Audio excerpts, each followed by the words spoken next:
মাসবুক অবশিষ্ট নামাজ পড়ার জন্য উঠে ছানা আউজবিল্লাহ, সানা বলতে সুবহানাকা পড়বে, আউজবিল্লাহ ও বিসমিল্লাহ পড়বে। প্রথম কিরাত মিলানোর রাকাতগুলো, তারপর কিরাতবিহীন রাকাতগুলো পড়বে।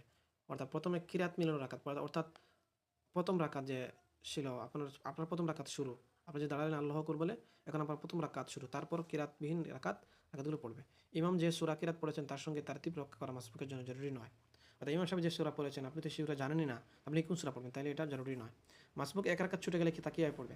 ইমাম উভয় সালাম ফেরানোর পর মাসবুক আল্লাহু আকবার বলে উঠে দাঁড়াবে, সানা পড়বে, আউযুবিল্লাহ বিসমিল্লাহ পরে সূরা ফাতিহা পড়বে, তারপর বিসমিল্লাহ সহ সূরা মিলাবে এবং রুকু সেজদা ও বৈঠক করে সালাম ফিরিয়ে নামাজ শেষ করবে।